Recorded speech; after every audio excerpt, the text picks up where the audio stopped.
Pues es viernes de estrenos y es viernes del estreno, por lo menos para la gente que son fans, devotos y admiradores de una de las sagas más míticas de la historia del cine, que no es otra que la de Star Wars. Se estrena Los Últimos Jedi o Los Últimos Jedi. En esto habría que distinguir por generaciones aquellos que dicen todavía la Guerra de las Galaxias y los Jedi, y los que dicen Star Wars y los Jedi.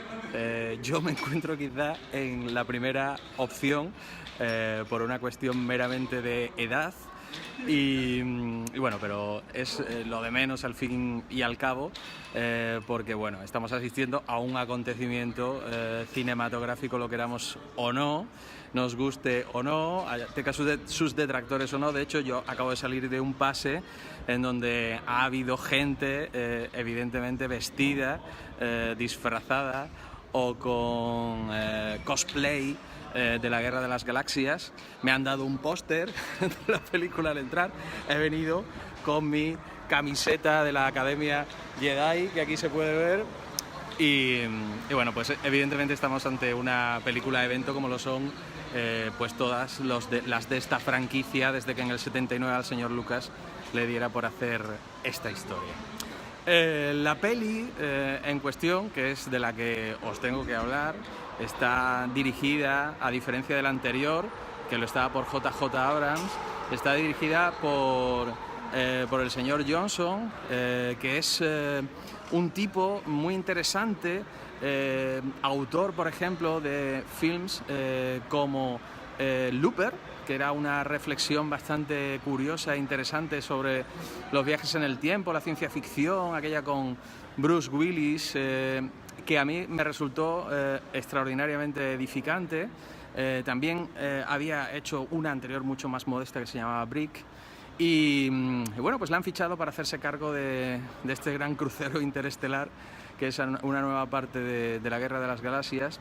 Y lo que de afortunado tiene la historia es que no solo la ha dirigido, sino también la ha escrito, la ha guionizado.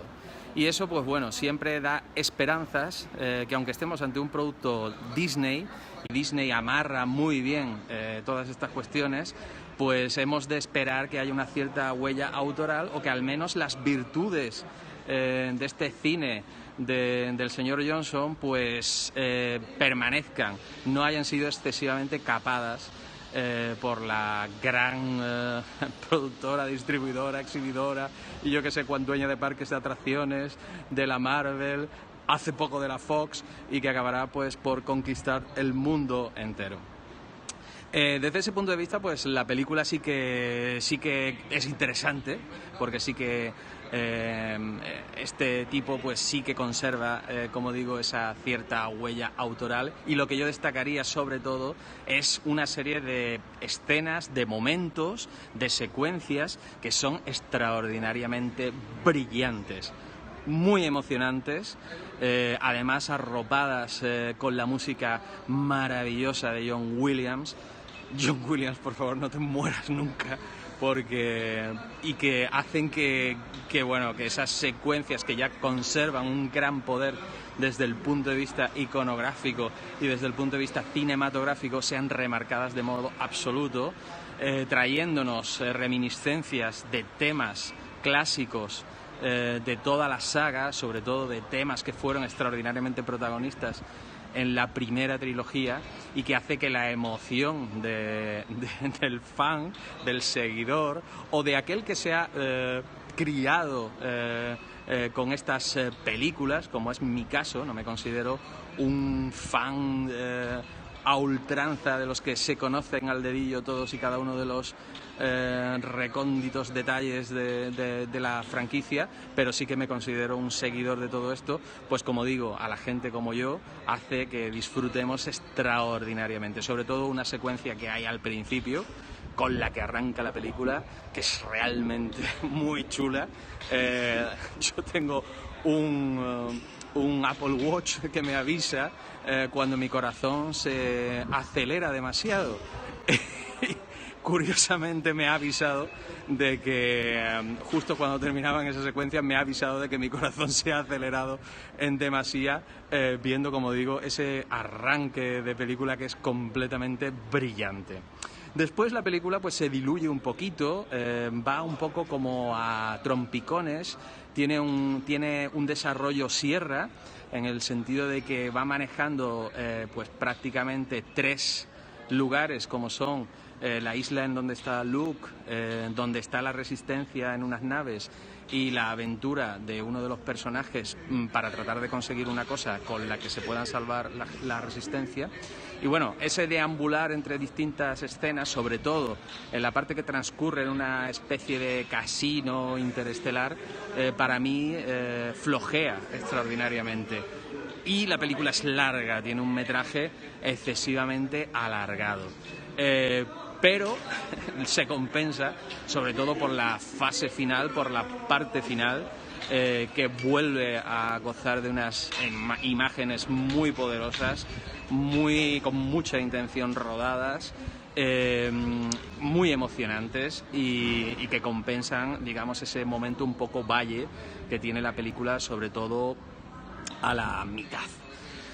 La cinta es argumentalmente, en cierta manera, si el Despertar de la Fuerza era una especie de remake inconfesado de la Guerra de las Galaxias, desde mi humilde punto de vista, y en esto me corregirán los más sabios en la materia y estudiosos en el fenómeno Star Warsiano, si es que se puede decir así, a mí esta película me recuerda mucho al Imperio Contraataca. Desde el punto de vista sobre todo pues de ese encuentro que hay entre Luke Skywalker y el personaje de Rey, todo el tema de la fuerza, los Jedi, el descubrir la verdadera esencia de la fuerza, quién eres, bla bla bla.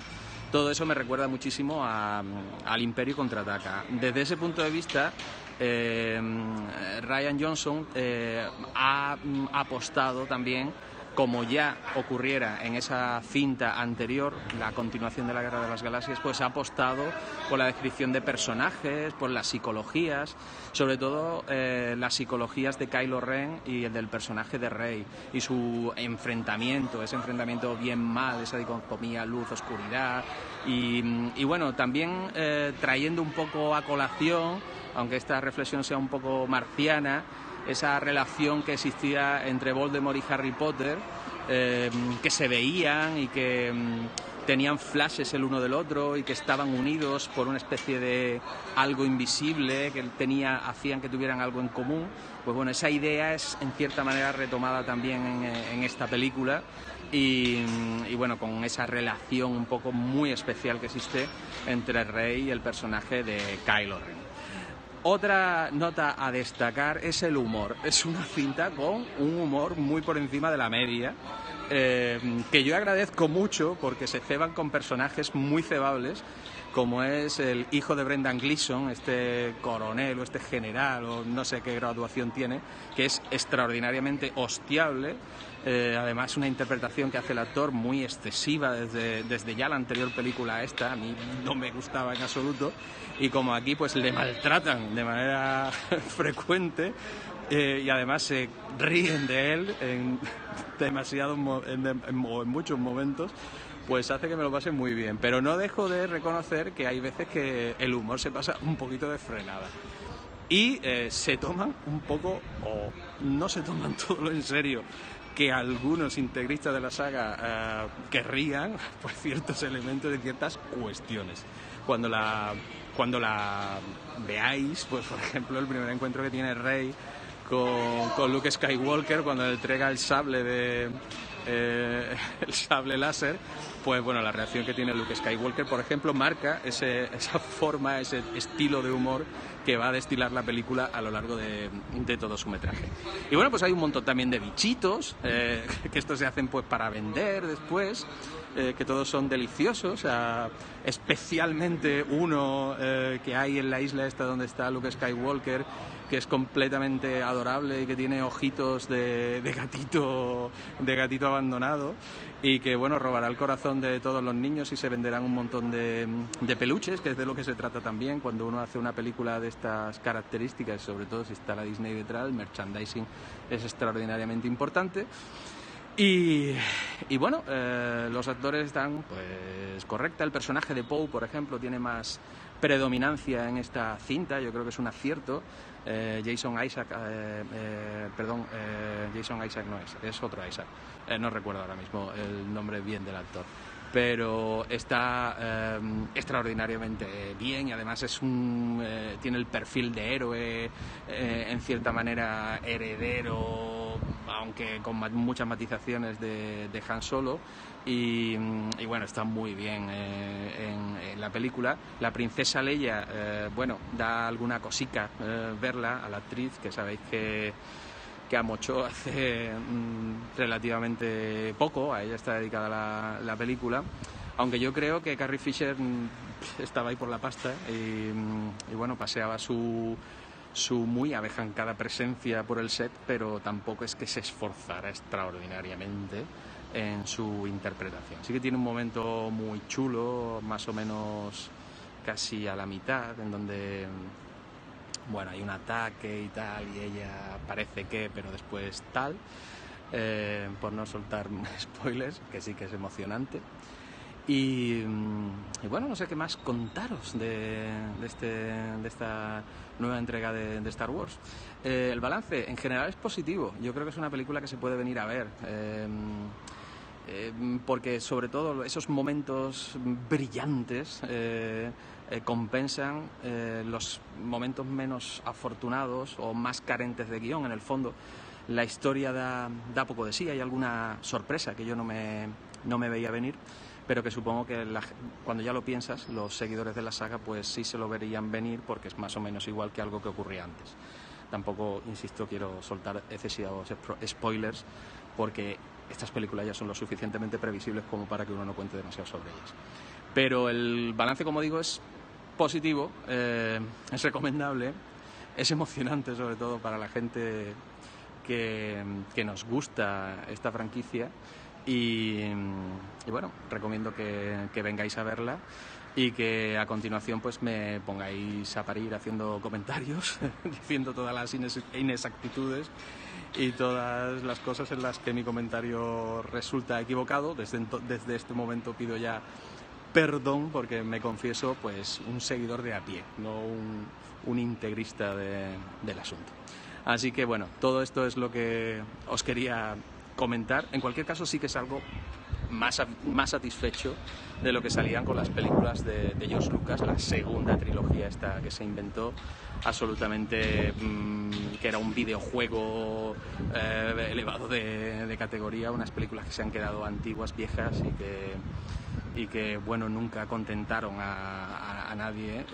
Estas nuevas sí que yo creo que contentan más al público, y aparte tienen un componente de fisicidad que habían perdido esa trilogía intermedia de Lucas, que aquí se vuelve a recuperar. Los efectos especiales existen y están, y evidentemente hay cosas como una carrera que hay con unos bichos en un hipódromo a lo largo de una ciudad y todo eso, que evidentemente todo eso es CGI y es absolutamente inverosímil, como inverosímil son pues muchas de las decisiones y muchas de las casualidades y muchas de las cosas que aparecen en la película, pero evidentemente es un tributo y algo lógico que pase en este tipo de cintas. Pero aparte de eso, pues tiene una fisicidad que está muy bien, y como digo, un poder en ciertas imágenes. Particularmente hay un enfrentamiento al final en un salar, rodado en un salar, creo, de Sudamérica, que creo que es el salar más grande del mundo mundial, en donde se utiliza, una vez que uno rasca la superficie de ese salar, abajo es rojo. Entonces toda la batalla que ahí se produce, pues evidentemente, aunque es una película incruenta, porque en este tipo de cintas no hay sangre, pero yo creo que el director se ha despachado a gusto con ese rojo que aflora debajo de la sal y que conforma el escenario de la batalla final. Y desde ese punto de vista, por ejemplo, pues tiene imágenes, como os decía, muy poderosas, muy chulas, muy impactantes, y que, os vuelvo a reiterar, arropadas por la maravillosísima música de John Williams, pues están muy bien. Bueno, pues no insisto más, que llevo un cuarto de hora aquí enrollándome como una persiana. Esto es lo que os quería contar de Star Wars, los últimos Jedi o Jedi, depende de la generación que seáis. Y como siempre os digo, que tengáis buen cine.